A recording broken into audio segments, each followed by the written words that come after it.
Olá, mais uma vez, estamos aqui no nosso segundo encontro. Vamos continuar falando sobre a Lei Brasileira de Inclusão. Agora, nesta oportunidade, vamos avançar para o capítulo 2, em que temos que conversar aqui sobre os dois pilares da Lei Brasileira de Inclusão, que é a igualdade e a não discriminação, depois o atendimento prioritário e seguido de alguns direitos fundamentais. Gostaria também de informá-los aqui que vamos tratar também da nova portaria instituída pelo governo federal sobre mudando os rumos da política inclusiva, da educação. Será no nosso próximo encontro.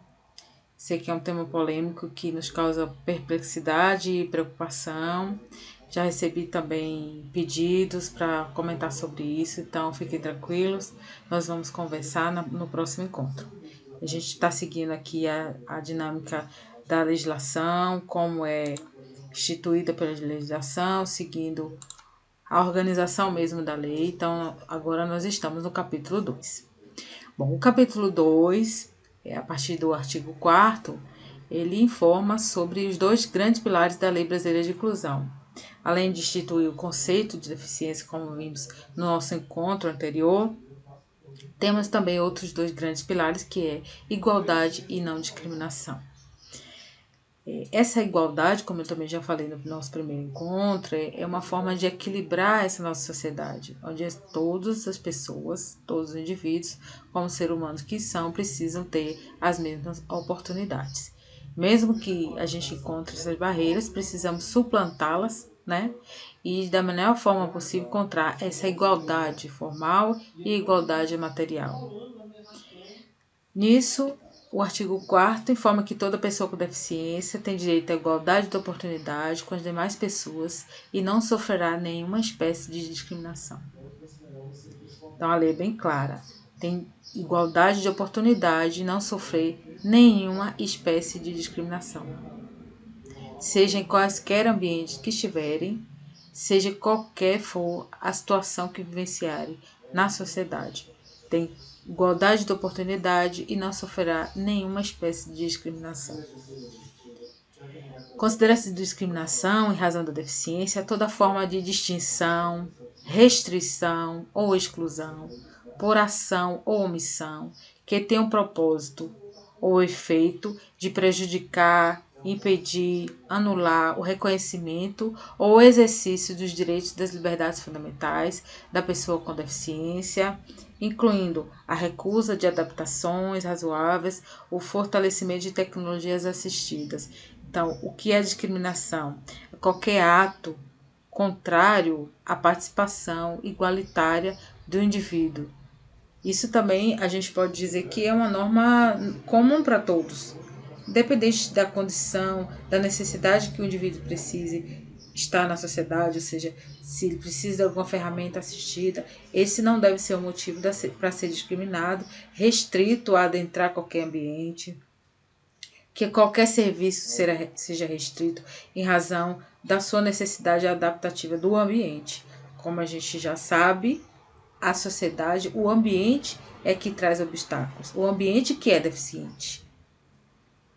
A pessoa com deficiência é uma pessoa como outra qualquer, mas precisa de alguma ferramenta que consiga adequar a sua realidade e não ela adequar-se à realidade do ambiente. A pessoa com deficiência não está obrigada à fruição de benefícios decorrentes da ação afirmativa. Isso causa polêmica porque todos nós sabemos que existe uma lei de assistência social, LOAS, que traz um benefício para a pessoa com deficiência, para os idosos. É uma ação afirmativa, mas ela não está obrigada a receber isso. Se tiver a oportunidade de trabalhar, de querer sustentar-se com o seu trabalho, viver da sua renda, pode abrir mão dessa ação afirmativa.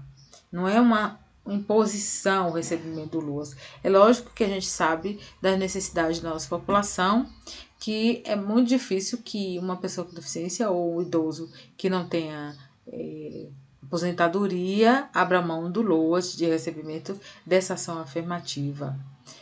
Mas, por outro lado, é bom saber que isso é um programa de governo, isso não é um benefício que se estabeleça por muito tempo. Pode ser que ele seja modificado em alguma época, né? Que seja criado outras estratégias para esse auxílio a essas pessoas vulneráveis economicamente. Então, isso não deve ser uma coisa impositiva. Como a Lei Brasileira de Inclusão instituiu a capacidade da pessoa com deficiência no ordenamento jurídico brasileiro, a pessoa com deficiência é capaz, na ordem civil, ou seja, de todos os atos da ordem civil, de se portar e se adequar na sociedade pelo seu próprio entendimento, aliado também à organização do ambiente, porque não é só ela, mas o ambiente precisa estar adaptado. Ela pode, sim, não querer receber esse benefício. A pessoa com deficiência será protegida de toda forma de negligência, discriminação, exploração, violência, tortura, crueldade, opressão e tratamento desumano e degradante. Isso é uma excelente assertiva para o direito da pessoa com deficiência como ser humano que é, porque nenhum de nós podemos sofrer negligência, discriminação, exploração, violência, tortura, crueldade. Isso é totalmente desumano.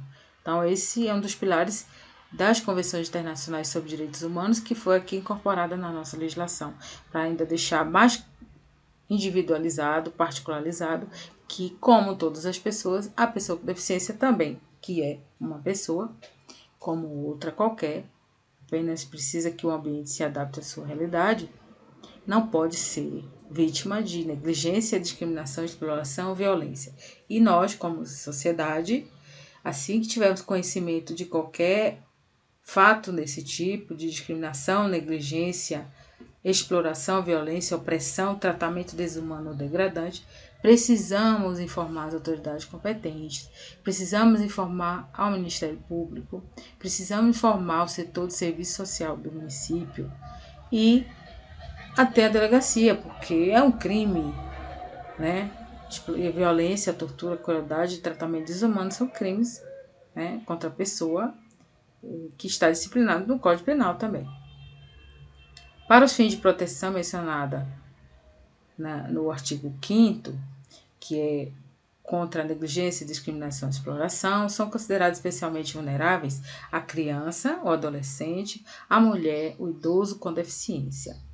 Bom, essa questão de vulnerabilidade é muito importante na medida que traz um tratamento tanto no cuidado com essas ações afirmativas, com essas ações de proteção, mais particularizado, ou seja, o atendimento ao idoso, o atendimento à criança, o atendimento ao adolescente, o atendimento à mulher, precisa de um cuidado maior, de uma estratégia maior, para não causar uma revitimização, que a gente chama, né? Porque se a pessoa passa por uma situação de violência, situação de tortura, exploração, e no momento que vai se dirigir à autoridade policial, por exemplo, é colocada num ambiente que lhe cause transtorno, um ambiente opressivo, um ambiente pesado, um ambiente que não esteja preparado para a sua condição de vulnerável naquele momento, em decorrente da situação, vai se tornar uma vítima também desse atendimento.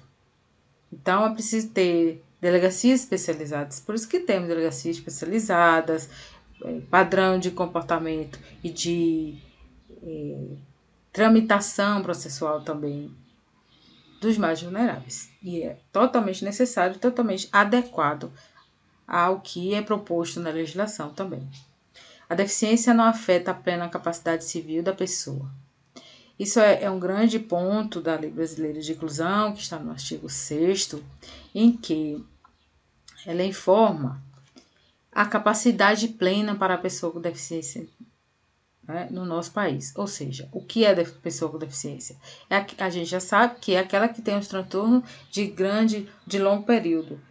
E isso, agora no artigo 6º da legislação, deixa bem claro que não afeta a capacidade civil das pessoas para casar-se ou constituir união estável. Então, a pessoa com deficiência é plenamente capaz de contrair núpcias, de casar ou constituir união estável.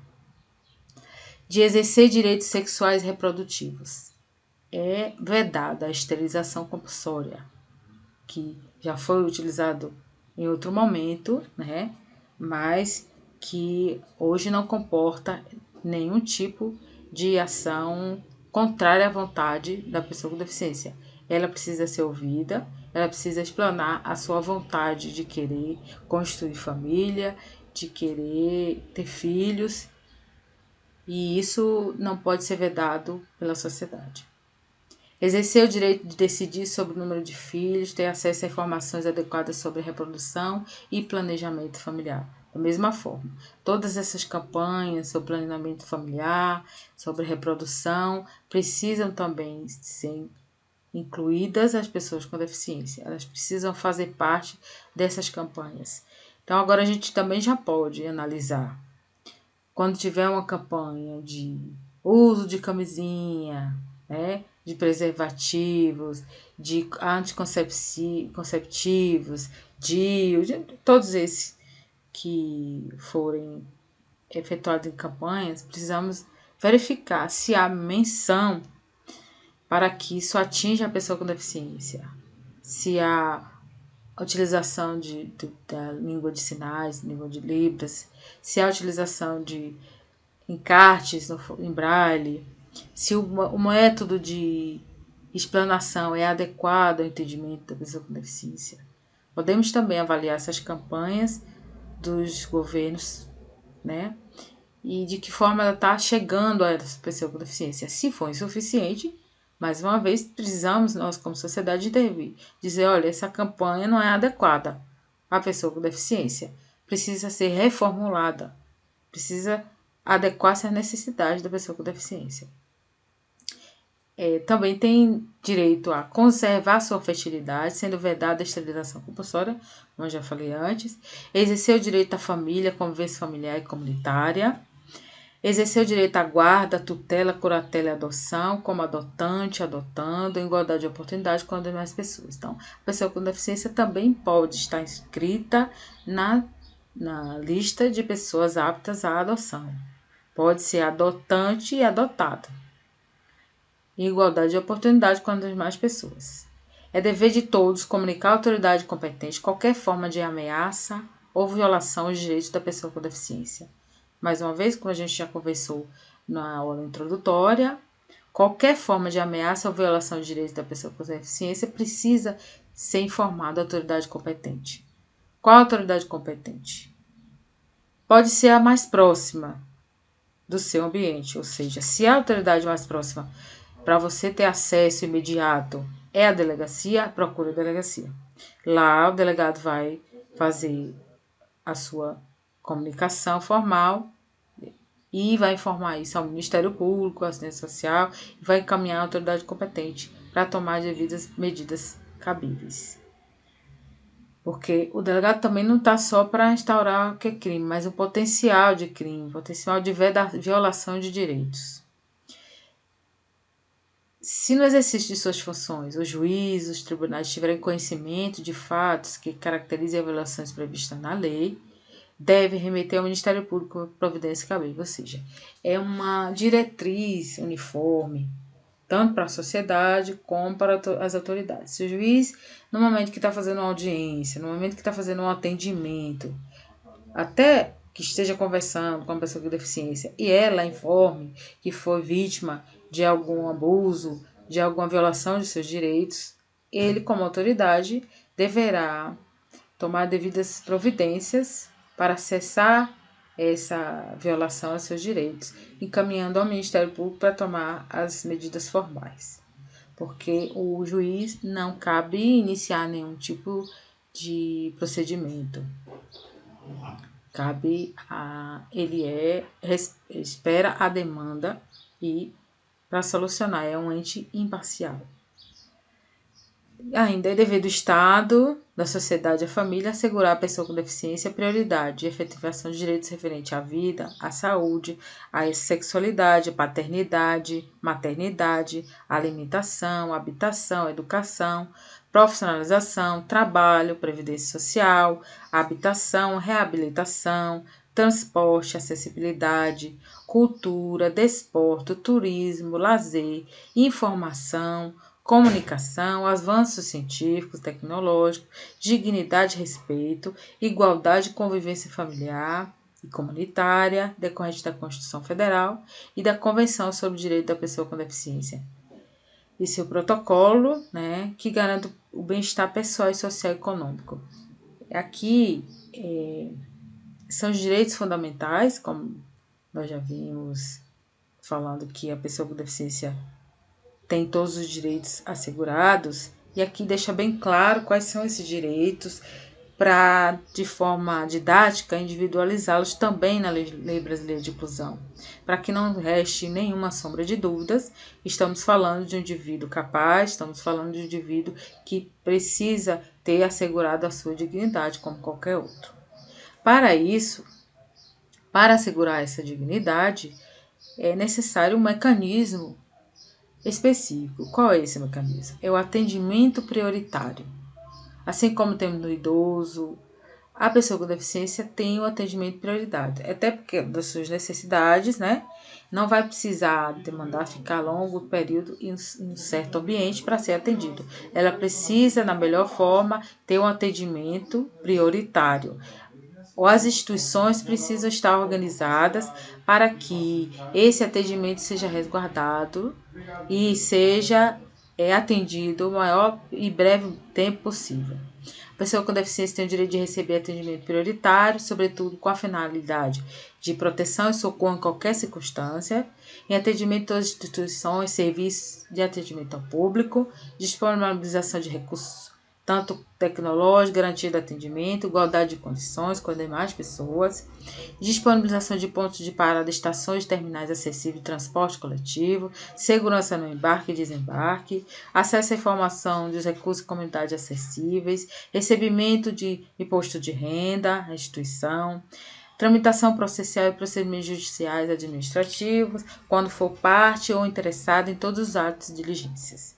Os direitos previstos Esses direitos que são previstos neste artigo do atendimento prioritário, que é o artigo 9º, são extensivos ao acompanhante da pessoa com deficiência e ao seu atendente pessoal, exceto quando dispostos no ponto de parada e tramitação processual, que aí é próprio da pessoa com deficiência, não pode ser estendido ao seu acompanhante. Por quê? Porque é uma prioridade particular, prioridade da pessoa com deficiência. Mas a proteção e socorro em qualquer circunstância pode ser estendido ao seu acompanhante e como atendimento ao público, já que aquela pessoa, né, que está assessorando, que está conduzindo a pessoa com deficiência, precisa dessa emergência também. No serviço de emergência público e privado, prioridade confere por lei é condicionada aos protocolos de atendimento médico, ou seja, mesmo que esteja instituída essa prioridade de atendimento, precisa também seguir os protocolos médicos. Se de fato a condição clínica é de emergência e que ao chegar no hospital precisa ainda reforçado esse atendimento prioritário. Ou seja, é um atendimento prioritário de acordo com a sua condição enferma, né? Se ele tiver, por exemplo, for um atendimento médico, chega lá com febre alta, além de ser pessoa com deficiência, está nesse quadro febril, que tem um protocolo todo específico, que demanda atendimento prioritário, deve ser assegurado a prioridade máxima. Mas se ele tiver, nesse ambiente médico, sendo pessoa com deficiência, e não apresentar risco aos sinais vitais, poderá aguardar um breve momento. Também isso não quer dizer que seja o último da fila por condição disso. Então, o atendimento de saúde também precisa verificar se, apesar de não estar apresentando risco à sua integridade, né, de saúde, se ele pode também ficar naquele ambiente por muito tempo. Então, é o protocolo do atendimento médico aí que vai gerir como se dará esse atendimento, mas o direito é assegurado, é o atendimento prioritário, sim. Bom, agora nós vamos passar para os direitos fundamentais, começar com o direito à vida, habilitação e reabilitação. Como eu disse no início desta nossa aula, na próxima, eu vou ver se dá tempo aqui, mas na próxima aula sim a gente vai falar detidamente sobre o direito fundamental à educação e vamos comentar a portaria instituída agora em 30 de setembro pelo presidente da República, o senhor Jair Bolsonaro, e a polêmica que está em torno desse tema, e vamos apresentar a comparação da última política e do que diz a legislação e da nova política que a União pretende implementar no Estado brasileiro. Então fiquem tranquilos, a gente vai abordar esse tema também. Mas agora vamos seguir a normativa legal, ou seja, como está disciplinada a Lei Brasileira de Inclusão, até porque o objetivo destas nossas aulas é informá-los tudo o que vocês precisam saber sobre a Lei Brasileira de Inclusão. Seguindo, então, teremos agora o primeiro direito fundamental a comentar, é o direito à vida. Compete ao poder público garantir a dignidade da pessoa com deficiência ao longo de toda a vida. Então, a pessoa com deficiência, ao longo de sua vida, precisa ter sua dignidade resguardada e o poder público precisa criar mecanismos de reforçar essa dignidade. Em situações de risco, emergência, estado de calamidade pública, a pessoa com deficiência será considerada vulnerável, devendo o poder público adotar medidas para a sua proteção e segurança. Então, quando a gente vê essas tragédias da natureza, inundações, queimadas, então o socorro imediato da pessoa com deficiência é uma prioridade para o serviço público. Não que vai escolher quem vai salvar ou não, mas se nas condições ali de salvamento a pessoa com deficiência precisa ser retirada, até porque se ela tiver mobilidade reduzida, para sair daquele ambiente demandaria mais esforço do poder público. Não que as outras pessoas vão ser expostas a risco, mas na medida do possível, organizando aquela situação, a pessoa com deficiência o poder público terá garantir a sua dignidade. As pessoas com deficiência não poderão ser obrigadas a submeter a intervenção cirúrgica, clínica, ou tratamento ou institucionalização forçada. Isso quer dizer que esses tratamentos ambulatoriais, tratamentos de internação, não podem ser compulsórios, forçados. Precisa haver uma análise multidisciplinar e também analisar a vontade dessa pessoa. Se ela quer se submeter a essa intervenção clínica ou cirúrgica, exceto se for um caso grave para salvar a vida, risco de vida aí, como qualquer outra pessoa, o médico sabe o protocolo de lidar. Mas fora isso, se ela puder se manifestar, se for uma coisa facultativa, ela precisa ser ouvida. A pessoa com deficiência tem plena capacidade civil para informar a sua vontade. O consentimento da pessoa com deficiência em situação de curatela poderá ser suprido na forma da lei. Ou seja, antigamente toda pessoa com deficiência que a gente tinha total, parcial, poderia ser sujeita à curatela, ou seja, uma pessoa iria gerir seus bens, sua vontade na vida civil, ou seja, de comprar, adquirir bens, de gerir seu dinheiro, de gerir sua própria vida também, aquisição de bens, de consumo, participar na vida civil, de comprar, vender. Eram pessoas que, passado um procedimento judicial, eram tidas como curador daquela pessoa, porque ela não poderia gerir a sua vida financeira, por exemplo. Nesse caso, agora que há uma mudança no Código Civil quanto à capacidade das pessoas e suprimindo a incapacidade para a pessoa com deficiência, a lei estabelece que a vontade da pessoa com deficiência precisa ser levada em consideração nessas ocasiões da vida civil.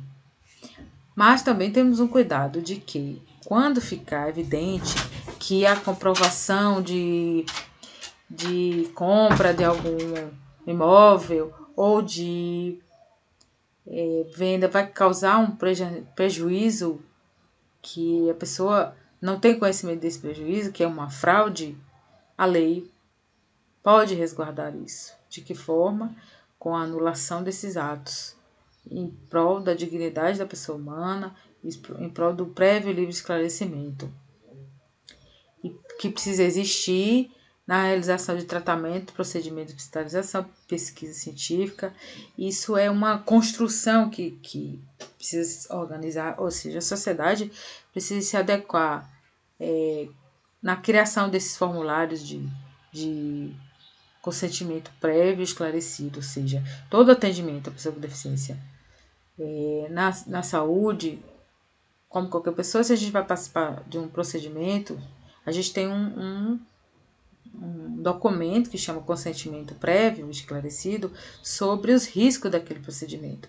Então, a pessoa com deficiência também precisa. Então, a lei que disciplina isso, que esse consentimento precisa ser informado, precisa ser repassado para a pessoa com deficiência de acordo com as necessidades dela. A lei também fala sobre a necessidade de desenvolvimento da pesquisa científica envolvendo a pessoa com deficiência, em situação de tutela e curatela. Deve ser realizada em caráter excepcional, apenas quando houver indício de benefício direto para a saúde das pessoas com deficiência, desde que não haja outra opção de pesquisa eficaz e comparável. Isso é um modelo de proteção também, porque a gente não deve expor essa pessoa a um grave dano em relação a essa pesquisa, porque as perguntas que podem ser construídas podem causar um dano maior. Então, por isso que a gente tem na pesquisa um comitê de ética para analisar de que forma aquelas perguntas da pesquisa científica possam impactar ou não no indivíduo. A pessoa com deficiência somente será atendida sem o seu consentimento prévio livre e esclarecido em caso de risco de morte, emergência em saúde, resguardado seu superior interesse e adotado as salvaguardas legais e cabíveis. Ou seja, a vontade da pessoa com deficiência deve ser levada em consideração em todo o seu ambiente, principalmente no atendimento à saúde. No capítulo 2, temos ainda o direito à habilitação e à reabilitação. O processo de habilitação e de reabilitação é um direito da pessoa com deficiência. Tem por objetivo o desenvolvimento de potencialidade, talentos, habilidades e aptidões físicas, cognitivas, sensoriais, psicossociais, atitudinais, profissionais e artísticas, que contribuam para a conquista da autonomia da pessoa com deficiência e sua participação social em igualdade de condições de oportunidade com as demais pessoas. Essa reabilitação ou habilitação são todos aqueles mecanismos que desenvolvam a individualidade da pessoa, a autonomia, a conquista de autonomia. E isso, mais uma vez, precisa ser construído através do diagnóstico prévio. Como a gente falou na aula anterior sobre a avaliação prévia, serve para isso, para formar todas essas estruturas necessárias a promover a autonomia da pessoa com deficiência. Se ela precisa de compensar a perda ou limitação funcional, se ela precisa ser integrada, articulada em políticas públicas, se ela precisa de rede de serviço articulado para atender suas necessidades pessoais, se ela precisa de um atendimento próximo ao seu domicílio, inclusive na zona rural, respeitando a rede de apoio, né, dos territórios, respeitando a rede do SUS, é claro. Porque também a gente não vai aqui criar locais específicos, até porque o objetivo não é esse, não é segregar, o objetivo é dar dignidade, dar autonomia. Então, na medida do possível, na rede estabelecida pelo SUS, que seja mais próximo do seu domicílio, que tenha mais essa atitude, esse atendimento seja o melhor, a estruturação seja a melhor possível para o atendimento à pessoa com deficiência. E esses programas de reabilitação são a utilização de métodos, recursos que atinjam as características próprias de cada pessoa com deficiência. que promova a acessibilidade, desenvolva aquela tecnologia assistida que a gente já falou, materiais e equipamentos adequados, e os profissionais precisam de uma capacitação adequada e constante para que esse programa de reabilitação ou habilitação tenha um efeito esperado. Quanto ao direito à saúde também, a pessoa com deficiência tem o direito integral à saúde, com todos os níveis de complexibilidade por intermédio do SUS, garantido o acesso universal e igualitário, participação na elaboração de políticas a elas destinadas, atendimento segundo as normas ética e técnica, diagnóstico e intervenção precoce com equipe multidisciplinar, atendimento domiciliar, campanhas de vacinação, atendimento psicológico, informação adequada e acessível. E o SUS compete desenvolver exceções destinadas à prevenção de deficiências por causas evitáveis, inclusive por meio de acompanhamento da gravidez, do parto, do puerpério, com garantia de parto humanizado e seguro, práticas alimentares adequadas e saudáveis, aprimoramento de expansão de programas de imunização e triagem neonatal, identificação e controle das gestantes de alto risco. A gente sabe que a precariedade nutricional ou a gestação de alto risco pode ter um impacto na gestação do feto e que pode causar uma deficiência, né? E agora, nesses aspectos, temos também que os planos de seguros privados de saúde são obrigados a garantir à pessoa com deficiência o mínimo de todos os serviços e produtos ofertados. A pessoa com deficiência internada em observação e assegurar o direito a acompanhante em ambiente pessoal. São vedadas todas as formas de discriminação contra a pessoa com deficiência, inclusive por meio de cobrança de valores diferenciados por planos de saúde privados, em razão da sua condição, como também nas escolas são vedadas a cobrança de valores a mais pela necessidade de acompanhante. E em caso de suspeita ou confirmação de violência praticada contra a pessoa com deficiência, será objeto de notificação compulsória pelo Serviço de Saúde Público, pela autoridade policial, ao Ministério Público e aos Conselhos do Direito da Pessoa com Deficiência. Então, considera-se violência contra a pessoa com deficiência qualquer ação ou omissão prática em local público ou privado que lhe cause morte ou dano, sofrimento físico ou psicológico. Bom, esses são os principais tópicos do direito à educação, direito à reabilitação, um dos direitos fundamentais que nós vamos continuar conversando. Nós já avançamos aqui no tempo, que a proposta nossa é manter até os 30 minutos, nós já avançamos mais um pouquinho, mas é porque eu queria terminar esse tema de saúde, para que no próximo encontro a gente já pudesse falar de educação e do decreto que causa tanto celeuma na atual conjuntura de política no Brasil, tá bom? Então, nos veremos no próximo encontro para tratar do direito à educação e espero encontrá-los lá. Obrigada por permanecer aqui comigo até esse momento. Vamos seguindo. Beijo, fique com Deus e nos vemos na próxima oportunidade.